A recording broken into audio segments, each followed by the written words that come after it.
สบายดีสืบเนื่องจากบทเรียนครั้งที่แล้วที่เราทำการจำลองหัวข้อ lab เนาะ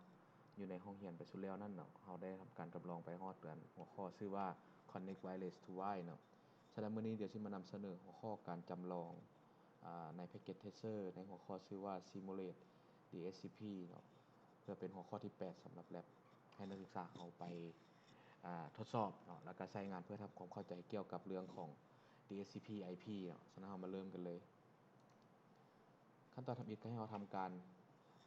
เลือกอุปกรณ์ end device มาเนาะทั้งหมด3ตัวเนาะเป็นการจำลองเราจะเลือกมาทั้งหมด3ตัวหลังจากนั้นเนาะเราก็ไปเลือกเอาอุปกรณ์ switch เนาะมาอีก1ตัวเพื่อจะเป็นตัวอุปกรณ์ในการแจกข้อมูลเนาะแล้วก็มีเซิร์ฟเวอร์อีก1เครื่องเนาะเพื่อมาเป็นตัวกำหนด DHCP หลังจากนั้นให้ก็ทำการเชื่อมต่อสายจาก end device ไปหาสวิตช์ทั้ง3เครื่อง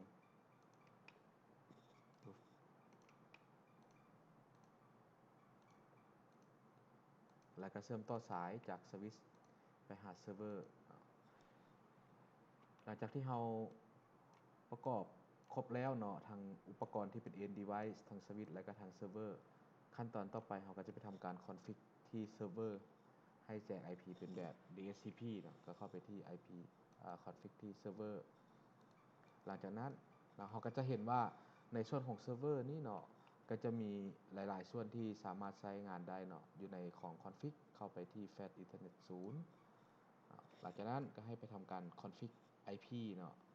เป็นวง192.168จำ1เนาะแล้วก็ทำการ turn on เนาะหลังจากนั้นก็เข้าไปที่ service เนาะ service แจกเป็น on เนาะแล้วเข้าไปที่ DHCP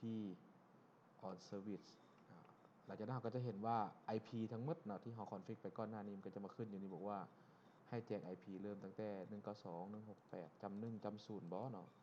สมมุติว่าเราต้องการแจก IP ให้กับเครื่องข้างหลังนี้เป็นเบอร์10เนาะก็เปลี่ยนเลขตัวนี้เป็นเลข10อันที่2สำเร็จมากเนาะก็ขึ้นออโตเมติกมาให้และอันนี้คือสำคัญเนาะก็คือ maximum number of user หมายความว่าเราจะให้ IP นั้นเนาะแจกไปทั้งหมดจาก IP เนาะเริ่มจาก IP ที่10เนาะเป็น IP ที่11 12 13ไปเรื่อยๆซึ่งว่า maximum สูงสุดก็คือ255ทีนี้เรามาเบิ่งว่าในตัว simulate ของเราเนาะเราดีไซน์ไว้ก็คือสำหรับ3เครื่องฉะนั้นเราอาจจะเซตเป็นสำหรับ10เนาะเราก็จะสามารถ cover ได้ทั้งหมด3เครื่องก็จะสามารถใช้ได้3เครื่องเนาะซึ่งว่าสูงสุดก็คือบ่เกิน10เครื่องแต่ตรงกันข้ามถ้าเรา config ไว้แต่เลข2นั่นหมายถึงว่าในนี้เครื่องใดเครื่องหนึ่งก็จะบ่สามารถเข้าใช้ IP หรือว่าบ่สามารถเข้าใช้ในระบบเครือข่ายนี้ได้เนาะฉะนั้นนี้เราจะจำลองเบื้องต้นคือกำหนดเป็นที่10เนาะหลังจากนั้นก็ทำการเซฟเนาะทำการกดเซฟแล้วก็ปิดไปขั้นตอนต่อไปเราก็จะไป config IP ให้กับเครื่องทั้ง3เครื่องนี้เนาะรับ IP เป็นแบบDHCP ก็เข้าไปที่เครื่องที่3เนาะเข้าไปที่ desktop IP config แล้วก็ไปเปลี่ยนโหมด IP config จากโหมด static ในบทเรียนที่แล้วหั่นเนาะให้มาเป็นโหมดที่เป็น DHCP เนาะก็จะรอท่าแป๊บนึงจะสังเกตเห็นว่าเครื่องเบอร์3นี่เนาะก็จะได้รับ IP เป็นเบอร์192.168จำ1จำ10เนาะก็ปิดออกไปเครื่องต่อมาเนาะเครื่องที่4เข้าไปโหมด desktop IP config เราเลือกเป็น DHCP เครื่องต่อมาก็จะได้รับ IP เป็น192.168จำ1จำ11เนาะแล้วก็เครื่องต่อมาก็จะเป็นเครื่องที่3เนาะเลขเครื่องคือ PC5 ก็จะได้รับ IP คือ192.168จำ1จำ12เนาะอันนี้ก็คือเลข IP ที่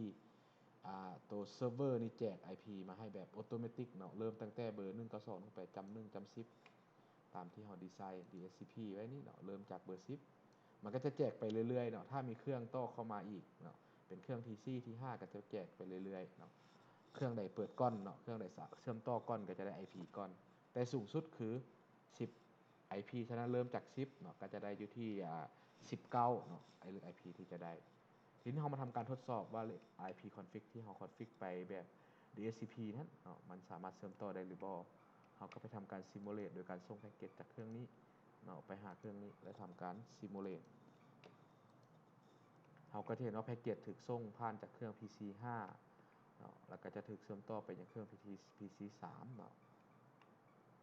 และในขณะเดียวกันจากเครื่อง PC 3ก็หลังจากได้รับรีเควสถูกต้องแล้วเนาะก็จะส่งกลับคืนมาหาสวิชเพื่อตอบรับไปหา PC 5เนาะฉะนั้นแพ็กเกจก็จะถูกคอนเฟิร์มว่าสามารถเชื่อมต่อได้เนาะอันนี้คือระบบจำลองตัวอย่างการจำลองของ DHCP ทีนี้เราสามารถไปทำการกดสอบเนาะหรือว่าต้องทำการทดสอบอีกแบบนึงคือเราไปที่ config recipe แล้วเราเปลี่ยนตัวเลขตัวนี้จาก10ให้กลายเป็น2เนาะเราลองทดสอบโดยการเปลี่ยนเป็นเลข2เพื่อที่จะเบิ่งว่าถ้าเรากำหนด2แล้วเนาะเครื่องนี้จะสามารถเชื่อมต่อได้ทั้ง3เครื่องหรือบ่ทำการทดสอบอีกครั้งนึงโดยการเปลี่ยนเป็น2แล้วกดเซฟเนาะหลังจากนั้นเราก็ปิดออกไปแล้วเราก็จะทำการเข้าไปกดสอบ IP IP config เครื่องนี้ก็จะได้ IP ชื่อ192.168จำ1จำ10เนาะเครื่องนี้ก็เป็น IP config ชื่อว่า192.168จำ1จำ11และเครื่องสุดท้ายก็จะเป็น IP config ที่ชื่อว่า192.168จำ1จำ12เนาะหลังจากนั้นเราจะทำการทดสอบขึ้นอีกครั้งนึงจากเครื่องเบอร์5เนาะที่เป็นเบอร์12ส่งไปหาเครื่องเบอร์10เนาะแล้วก็ไปที่โหมด simulation แล้วกด play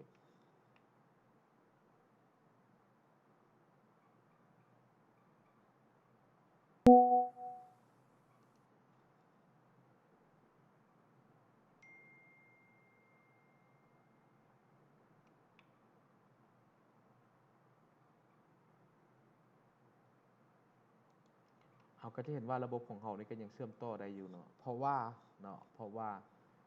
เหตุผลก็คือว่าการคอนฟิกของเรานี่เนาะเราได้ทำการคอนฟิกแล้วก็ได้มันได้รับ IP ไปแล้วเนาะก็คือเบอร์12นั่นเนาะฉะนั้นเราจะต้องกลับไป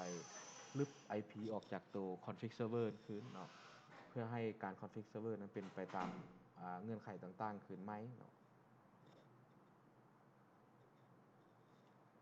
ขั้นตอนต่อไปคือกดเป็น simulate เนาะหรือ create simulation เนาะเข้าไปที่ server เนาะไปที่ DHCP หลังจากนั้นไปกดสอบเนาะเราตั้งที่เบอร์10ไปฮอดเบอร์10เป็นเบอร์11และ12เนาะขั้นตอนต่อมาเราก็ทำการปิดแล้วก็มาที่เครื่องเบอร์5 IP config ใหม่ปรับเป็น static และกลับคืนมาเป็น DHCP อีกครั้งนึง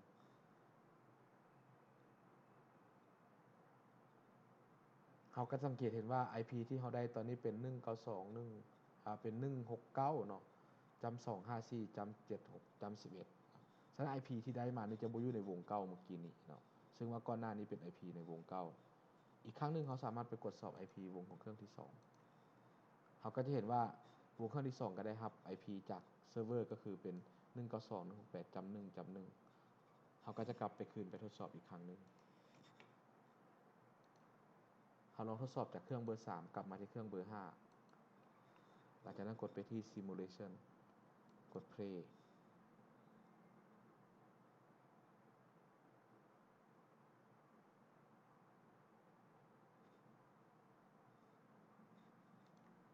เราก็จะสังเกตเห็นว่าข้อมูลแพ็กเกจจะบ่ถูกนำส่งเนื่องจากว่า IP ของเครื่องนี้เป็น169.254ซึ่งว่าอยู่นอกวงของเครือข่ายของเครื่องเซิร์ฟเวอร์เครื่องดังกล่าว169.254.76เครื่องนี้คือ192.168เนาะเครื่องนี้ก็เป็น192.168.1และเครื่องนี้ก็จะได้รับ IP เป็น.1.11เนาะซึ่งว่าเครื่อง PC 3 PC 4และก็เซิร์ฟเวอร์นี่ถือว่าอยู่ในวงเดียวกันก็จะสามารถส่งหากันภายในวงเนาะแต่ว่าเมื่อกี้นี้เราทดสอบส่งจาก PC 3มา PC 5เราจะทดสอบอีกครั้งนึงในการเชื่อมต่อระหว่าง PC 3กับ PC 4ทำการชักแพ็กเกจจาก PC 3หา PC 4และทำการ simulate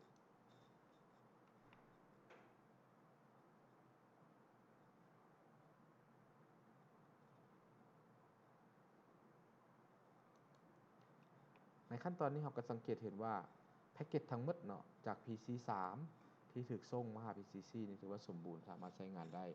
แต่ว่าการเชื่อมต่อระหว่างเซิร์ฟเวอร์ไปหา PC 5จะบ่สามารถเชื่อมต่อได้เนื่องด้วยว่า IP ของเครื่อง5นี่เนาะจะเป็น169เริ่มต้นที่169.254.76และ11แต่ว่าตัวนี้เริ่มต้นที่192.168เนาะฉะนั้นมันจะบ่สามารถส่งแจก IP ให้กับเครื่องอื่นๆได้ อันนี้ก็เป็นการจำลองเนาะเป็นการจำลองเบื้องต้นในการ config DHCP สิ่งสำคัญอีกเทื่อนึงเนาะในการ config DHCP เราต้องสามารถรู้ได้ว่าในระบบเครือข่ายของเรานี่เนาะจะสามารถใช้ทั้งหมดได้จากเครื่องเพื่อทำการกำหนดจำนวนของเครื่องที่จะเข้าใช้งานอันนี้ก็อันที่1อันที่2คือเริ่ม IP address ที่เราจะให้เซิร์ฟเวอร์เป็นตัวแจกนี้เราจะให้เซิร์ฟเวอร์แจก IP address ตั้งแต่ number ที่เท่าใดเนาะซึ่งว่าในกรณีนี้จะใช้เบอร์ IP ที่เป็น192.168จำ1จำ10เนาะเป็นตัวเริ่มต้นคือเบอร์10แล้วก็แจกไปเรื่อยๆฉะนั้นจากเบอร์10มันก็จะเป็น11เนาะจำนวน2 number ฉะนั้นเครื่องที่ได้ก็จะเป็นเครื่องนี้เป็นเบอร์10เครื่องนี้ก็จะได้เป็นที่เบอร์10เครื่องนี้จะได้เป็นเบอร์11เนาะก็คือจะได้เฉพาะ2เครื่องเวลาเราเชื่อมต่อเครื่องที่3ซึ่งเป็น PC 5เข้ามานี่มันก็จะได้ IP วงใหม่ซึ่งบ่ได้อยู่ในวงของการแจกของเซิร์ฟเวอร์เครื่องนี้เนาะอันนี้ก็คือทั้งหมดของหลักการแจก DHCP เบื้องต้น